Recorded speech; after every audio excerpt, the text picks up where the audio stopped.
रघुवीर लोहार हरियापुर गांव के एक कोने में उसका एक छोटा सा कच्चा घर था। उस दिन सुबह रघुवीर अपने हथौड़ा और औजार लेकर काम पर निकल रहा था। कब तक ऐसा चलेगा रघु?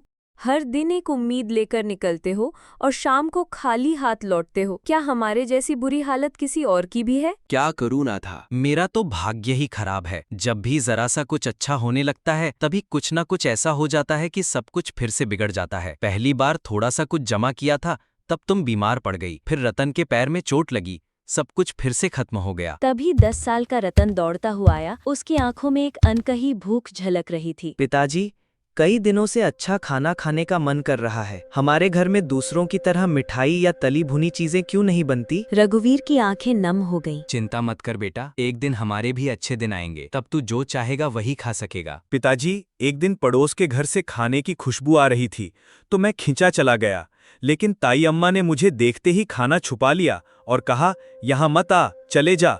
मैं चुपचाप वापस आ गया। राधा की आंखों में आंसू आ गए। उसका दिल ऐसा लगा जैसे किसी ने मसल कर रख दिया हो। रघुवीर चुपचाप अपने औजार उठाकर चौराहे पर स्थित अपनी लोहार की दुकान की ओर निकल पड़ा। उस दिन कोई भी ग्राहक नहीं आया। उसके हाथों में अब पहले जैसा जोर नहीं रहा था। तभी अचानक गांव का मुखिया वहां आ पहुंचा। क्या रघुवीर, आज तो तुम्हारे हाथों में वो पहले जैसा जोर नहीं दिख रहा, क्या बात है? आप तो सब जानते हैं मुखिया बाबू, फिर भी पूछ रहे हैं। मेरा पूरा घर परिवार बिखर गया है। तभी बगल से बाली नाम का एक आदमी आकर बोल पड़ा, इस रघुवीर को गांव से निकाल देना चाहिए। इसकी अशुभ छाया हमारे गांव को बर्बाद कर रही है। मुखिया हंसकर बोले, अरे बाली, चलो, इसके पीछे दिमाग खराब करने का कोई फायदा नहीं।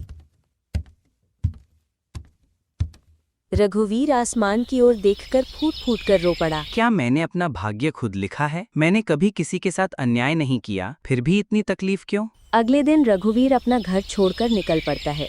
चलते चलते वो गांव की सीमा तक पहुंच जाता है। उसके चेहरे पर आत्महत्या का विचार साफ झलक रहा था। तभी अचानक गांव का मुखिया फिर से सामने आ जाता है। क्या बात है रघुवीर, आज तो दुकान बंद करके सीधे जंगल की ओर जा रहे हो? रघुवीर कोई जवाब नहीं देता। जंगल में पहुंचकर वो थोड़ी देर के लिए बैठकर आराम कर रहा था। तभी अचानक एक साधु की चीख सुनाई देती है। कोई है? कृपया मदद कीजिए। रघुवीर जाकर देखता है, एक साधु जमीन पर गिरे पड़े हैं। बेटा, मेरे पैर में मोच आ गई है। अगर पानी नहीं मिला तो मैं बच नहीं पाऊंगा। साधु कहते हैं, 2 मील दूर एक तालाब है। रघुवीर कमंडल उठाकर दौड़ पड़ता है। जैसे ही वो पानी भरने जाता है, पोखर से एक भयानक मगर अत्यंत सुंदर चुड़ैल प्रकट होती है। तू इस तालाब से पानी लेने आया है?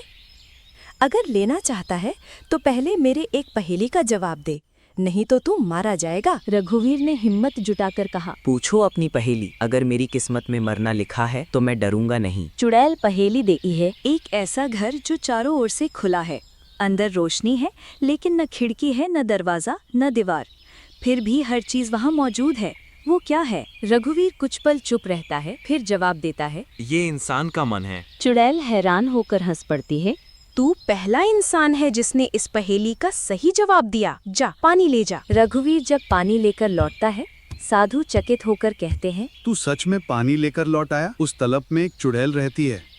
फिर साधु मंत्र पढ़ते हैं और एक जादुई हिरण उसे उपहार में देते हैं। ये हिरन तेरी किस्मत बदल देगा। इसे अपनी बेटी की तरह पालना। रघुवीर उस हिरन को लेकर घर लौटा है। रतन खुशी खुशी उस हिरन के साथ खेलने लगता है। धीरे धीरे पूरे परिवार का मन उस हिरन से जुड़ जाता है। राज्य की राजकुमारी चंद्रलेखा बेहोश पड़ी है।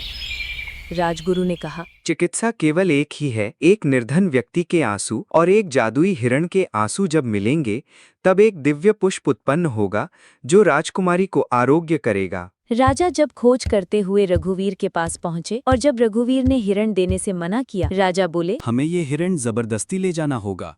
ये राजकुमारी के जीवन का प्रश्न है। तब रघुवीर ने कहा, आखिरी बार उस हिरण को गले लगाने दो। दोनों सामने आते हैं। उनकी सच्ची आंखों से आंसू गिरते हैं और वहीं से एक दिव्य पुष्प उत्पन्न होता है। राजा चंद्रलेखा को स्वस्थ करके रघुवीर को सब कुछ देते हैं, धन, सम्मान और राजपद। साधु फिर से प्रकट होते हैं। यही हिरण तेरे भाग्य बदलने की चाबी था, क्योंकि तू सच में एक अच्छा इंसान है। इसी तरह एक साधारण गरीब लोहार की मेहनत, ईमानदारी और प्रेम ने उसका भाग्य बदल दिया। वो बन गया एक मिसाल, गांव वालों के लिए एक प्रेरणा स्रोत और प्रकाश की किरण।